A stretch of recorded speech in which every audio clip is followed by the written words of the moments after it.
अभी हम करने वाले हैं इलेक्ट्रिक फील्ड के न्यूमेरिकल्स। सबसे पहले देखते हैं कि इलेक्ट्रिक फील्ड होती क्या है। मान लिया कि आपके पास में कोई भी चार्ज रखा है, तो उस चार्ज का जो अफेक्ट होगा उसके चारों तरफ, उसको हम क्या बोलेंगे, उसकी इलेक्ट्रिक फील्ड।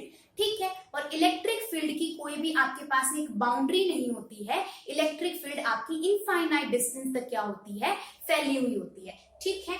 अब देखो, हमारे पास में जब हम इलेक्ट्रिक फील्ड निकालते हैं तो इलेक्ट्रिक फील्ड का भी सेम कॉन्सेप्ट होता है जैसे हम निकाल रहे थे ना, कि जब हम फोर्स निकालते हैं, अगर दो आपके पास में पॉजिटिव चार्ज है तो पॉजिटिव चार्ज की वजह से फोर्स आती है हमेशा अवे, मतलब उससे क्या जाएगी, उस पॉइंट चार्ज से अवे जाएगी, और नेगेटिव चार्ज के टुवर्ड आती है।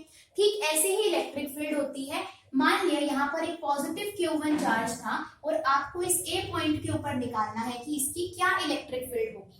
तो अगर ये पॉजिटिव चार्ज है तो इसकी ए पॉइंट के ऊपर इलेक्ट्रिक फील्ड क्या होगी, अवे होगी। मतलब क्या होगा, यहाँ पर आपके पास में अवे फ्रॉम पॉइंट ए होगी या फिर अवे फ्रॉम Q1 चार्ज होगी। ठीक है। जबकि अगर आप नेगेटिव चार्ज की वजह से पॉइंट पे इलेक्ट्रिक फील्ड निकालोगे तो इलेक्ट्रिक फील्ड की डायरेक्शन क्या होगी, टुवर्ड्स नेगेटिव चार्ज होगी, यानी कहां पर आएगी, इस वाली डायरेक्शन में। अगेन आप पॉजिटिव चार्ज की वजह से अगर ये पॉइंट पे इलेक्ट्रिक फील्ड निकालोगे तो वो क्या होगी, अवे फ्रॉम Q3, यानी कि आउटवर्ड डायरेक्शन के अंदर होगी। तो ये तो हमारे पास में क्या हो गया, इलेक्ट्रिक फील्ड की डायरेक्शंस। ठीक जैसे हमारे पास में फोर्स के अंदर होता है वैसे ही क्या होता है, इलेक्ट्रिक फील्ड के अंदर भी डायरेक्शंस होती है। तो एक कंसेप्ट तो अपना ये हो गया। दूसरा ये बोलता है कि आपके पास में क्वेश्चन इस तरीके से दे रखा है कि एक Q1 चार्ज को ओरिजिन के ऊपर रखा गया है और एक Q2 चार्ज को यहाँ पर रखा गया है अपने पास में। ठीक है। इस वाले पॉइंट को मान लिया, मैं मान लेती हूँ 4। ठीक है। या फिर ये मान लो कि जो 3 वाला पॉइंट है यहाँ पर रखा गया है आपके पास में Q2 चार्ज। हमें इन दोनों चार्जेस की वजह से यहाँ पर जो P पॉइंट है निकालना है कि कितनी इलेक्ट्रिक फील्ड होगी। ठीक है। तो देखो, ये आपके पास में पॉजिटिव चार्ज है, ये भी पॉजिटिव चार्ज है। तो अगर मेरे को यहाँ पर इलेक्ट्रिक फील्ड निकालनी है, इस Q1 की वजह से यहाँ पर इलेक्ट्रिक फील्ड होगी आउटवर्ड डायरेक्शन के अंदर। मान लिया मैंने लिख दिया E1। अब इसको और इसके बीच में तो मुझे डिस्टेंस नहीं पता कितना है, तो मैं इसको इस तरीके से ज्वाइन करूंगी, तो जो भी यहाँ से डिस्टेंस निकल कर आएगा पाइथागोरस से निकल जाएगा। अब यहाँ पर भी पॉजिटिव चार्ज है और P2 पॉइंट के ऊपर इलेक्ट्रिक फील्ड निकालनी है, तो ये भी क्या जाएगी आपकी आउटवर्ड डायरेक्शन में, और इसको हम नाम दे देंगे E2। यहाँ पर कुछ आपके पास में एंगल बनेगा, वही एंगल यहाँ क्या बनेगा, ऊपर वाली डायरेक्शन के अंदर आपके पास में। ठीक है। यहाँ तक की पॉइंट क्लियर हो गया कि हम कैसे इलेक्ट्रिक फील्ड निकालेंगे। अब मुझे निकालना है E1 और E2 फील्ड का नेट इलेक्ट्रिक फील्ड, यानी कि अगर किसी पॉइंट के ऊपर एक इलेक्ट्रिक फील्ड इस डायरेक्शन के अंदर लग रही है और एक किसी और डायरेक्शन के अंदर लग रही है एक ही पॉइंट के ऊपर, तो इनका नेट रिजल्टेंट आता है बीच के अंदर, और उस नेट रिजल्टेंट को निकालने का फॉर्मूला क्या होता है, ठीक जैसे फोर्स में होता था, E1 का स्क्वायर प्लस में E2 का स्क्वायर प्लस में 2E1 E2 इंटू में cos थीटा। ठीक है। आपके पास में अगर फोर्स होता तो यहाँ पे हम F कर देते, पावर होता तो पावर कर देते, जो भी चीज इसका भी आपको नेट रिजल्टेंट निकालना हो। ठीक है हमारे पास में, तो ये चीज क्लियर होगी। हम इस तरीके से क्या निकाल सकते हैं, इसका नेट इलेक्ट्रिक फील्ड। ठीक है। अब देखो cos थीटा की वैल्यू कैसे निकालेंगे। cos थीटा होता है बेस अपॉन में हाइपोटेनस। अगर यहाँ पर थीटा है तो थीटा के सामने वाला परपेंडिकुलर, और ये क्या रहा होगा, बेस। तो बेस की वैल्यू कितनी है अपने पास में, 4। हाइपोटेनस हमको निकालना पड़ेगा। हाइपोटेनस हम कैसे निकालते हैं, hypotenuse is equal to square base का स्क्वायर प्लस में परपेंडिकुलर का स्क्वायर अंडर द रूट।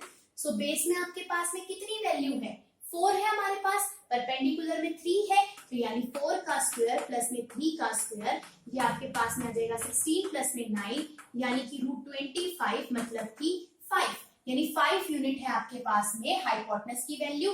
तो 4/5 क्या आ जाएगी, cos थीटा की वैल्यू। और जो भी हमारे पास इलेक्ट्रिक फील्ड की वैल्यू निकलेगी यहाँ पर हम पुट कर आंसर निकाल सकते हैं। अब इलेक्ट्रिक फील्ड का फॉर्मूला होता है K Q, यहाँ पर सिर्फ एक ही चार्ज आएगा और अपॉन में क्या हो जाएगा, R², क्योंकि हम इलेक्ट्रिक फील्ड तो किसी पॉइंट के ऊपर निकालेंगे। ठीक है। तो यहाँ पर हमारे पास में सिर्फ एक Q चार्ज ही आएगा, 2 चार्जेस यहाँ पर नहीं आते। ठीक है। अब देखो हमारे पास में फोर्स का क्या फॉर्मूला था, K Q इंटू में कोई दूसरा Q होता तो वो अपॉन में R²। अब देखो ये पूरा का पूरा तो इलेक्ट्रिक फील्ड के बराबर है, तो मैं क्या लिख सकती हूँ, that force is equal to e into में क्यू, ठीक है। या फिर अगर मान लिया मैं यहाँ पर स्मॉल क्यू मान लू हमारे पास में, तो हमारे पास में क्या आ जाएगा, यहाँ स्मॉल क्यू मैंने लिख दिया, यहाँ पर मैंने कैपिटल क्यू लिख दिया, तो ये पूरा का पूरा इलेक्ट्रिक फील्ड के बराबर, और यहाँ क्या आ गया अपने पास में बड़ा क्यू, यानी कि एक फॉर्मूला तो ये हो गया अपने पास में, और दूसरा फोर्स का फॉर्मूला, फोर्स किसके बराबर होती है, ई इंटू में क्यू के बराबर, एक फॉर्मूला ये निकल कर आ गया, तो दो फॉर्मूले अपने पास में ये हो गए, इनसे हम इस क्वेश्चन को इस तरीके से सॉल्व कर सकते हैं, ठीक है। खैर हमें यहाँ तो सिर्फ नेट इलेक्ट्रिक फील्ड ही निकालनी थी, हम उसकी वैल्यूज को पुट कर सकते हैं, ठीक है। अब देखो आगे ये चीज क्लियर होगी, बोक वाला क्वेश्चन में भी कराऊंगी उधर वाला। उससे पहले ये देखो कि मान लिया आपके पास में क्या है, दो सेम चार्जेस हैं, मान लिया ये भी नेगेटिव चार्ज तो ये भी नेगेटिव चार्ज, अगर इस P पॉइंट के ऊपर मैं Q1 की वजह से इलेक्ट्रिक फील्ड देखूं तो ये क्या आएगी, टुवर्ड्स Q1 आएगी, Q2 की वजह से P पॉइंट पे इलेक्ट्रिक फील्ड देखूं तो ये आपके पास में Q2 की तरफ जाएगी, यानी एक दूसरे को बैलेंस कर देंगे और कहीं ना कहीं पर आपका नेट क्या आ जाएगी, इलेक्ट्रिक फील्ड जीरो आ जाएगी। इस वाले केस में भी क्या होगा, Q1 की वजह से इलेक्ट्रिक फील्ड अवे जाएगी, इस प्लस Q2 की वजह से इस वाले डायरेक्शन में जाएगी, यहाँ भी कैंसिल कर देंगे, मतलब नेट इलेक्ट्रिक फील्ड यहाँ भी जीरो आ गई और यहाँ भी जीरो। लेकिन अगर एक नेगेटिव चार्ज और एक पॉजिटिव चार्ज है तो नेगेटिव चार्ज की तरफ इलेक्ट्रिक फील्ड, पॉजिटिव चार्ज से अवे यानी इस वाली डायरेक्शन के अंदर, तो अगर कोई नेगेटिव और पॉजिटिव चार्जेस का पेयर है तो वहां पर कभी भी नेट इलेक्ट्रिक फील्ड जीरो होगी ही नहीं, यानी कोई न्यूट्रल पॉइंट उस केस के अंदर आएगा ही नहीं, ठीक है। हमारे पास में ये चीज क्लियर होगी। उसके बाद में हमारे पास में है कि सपोज आपके पास में एक ट्रक था और उस ट्रक के अंदर इस टाइप का क्वेश्चन पूछ सकता है, एक बॉब था और वो इस तरीके से क्या कर रहा था, मूव कर रहा था, ठीक है। मान लिया इस तरीके से ये बॉब था, ये आगे की साइड ऐसे की तरह चला गया आपके पास में, जैसे धक्का लगेगा आगे की साइड चला गया। अब मैंने यहाँ पर इसको इस तरीके से नॉर्मल ड्रॉ करा और मैंने देखा कि यहाँ पर थीटा एंगल बनाता है, ठीक है।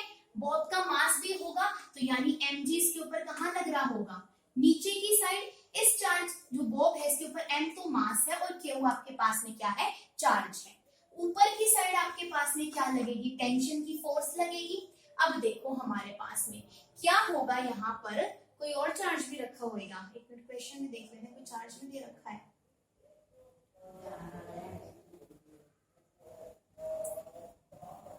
अब वो pendulum of carrying a charge of this in present, ठीक है, ठीक है। अब इसके ऊपर ना कोई चार्ज भी है तो इलेक्ट्रिक फोर्स लगेगी आपके पास में, ठीक है। अब देखो इलेक्ट्रिक फोर्स कहाँ पर लगेगी, मान लीजिए यहाँ पर कोई और चार्ज रखा हुआ है और एक चार्ज इसके ऊपर है, तो दोनों एक दूसरे को क्या करेंगे, रिपेल करेंगे, मतलब दोनों पॉजिटिव चार्ज होंगे तो किस साइड में फोर्स, इलेक्ट्रिक फोर्स लगेगी, आउटवर्ड डायरेक्शन के अंदर।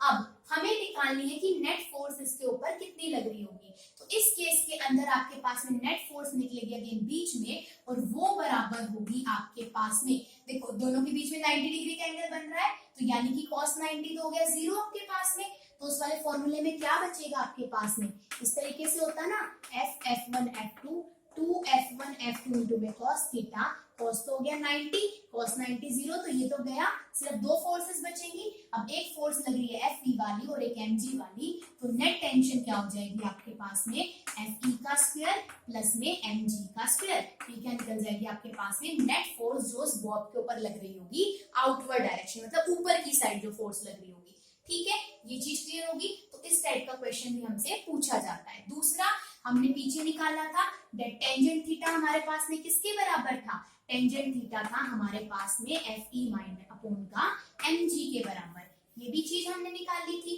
और ऊपर वाला फॉर्मूला भी निकाला था, ठीक है। ये नेट टेंशन निकालने के लिए, थीटा निकालने के लिए, ठीक। अब यहाँ पर अगर हम इलेक्ट्रिक फील्ड के कॉन्सेप्ट से देखें तो हमने पढ़ा that force is equal to QE के बराबर भी होती है चार्ज मल्टीप्लाई में इलेक्ट्रिक फील्ड। अगर इस बॉब के ऊपर आपके पास में स्मॉल q ना लिखकर मैं इसको मैंने प्लस बड़ा वाला q लिख दिया, क्योंकि मैं इस फॉर्मूले के हिसाब से बोल रही हूँ, कुछ भी लिखा हो सकता है, तो यानी ये फोर्स किसके बराबर होगी, QE के बराबर भी हो सकती है, जो भी चार्जेस बॉब के ऊपर रखा होगा, तो तब हम यहाँ पे क्या लिख सकते हैं, the tension is equal to QE का स्क्वायर प्लस में mg का स्क्वायर, तो हम इस तरीके से भी इसको सॉल्व कर सकते हैं। तो यहाँ पर हमारे पास इलेक्ट्रिक फील्ड के न्यूमेरिकल्स कुछ इस वाले टाइप से हमसे पूछे जा सकते हैं।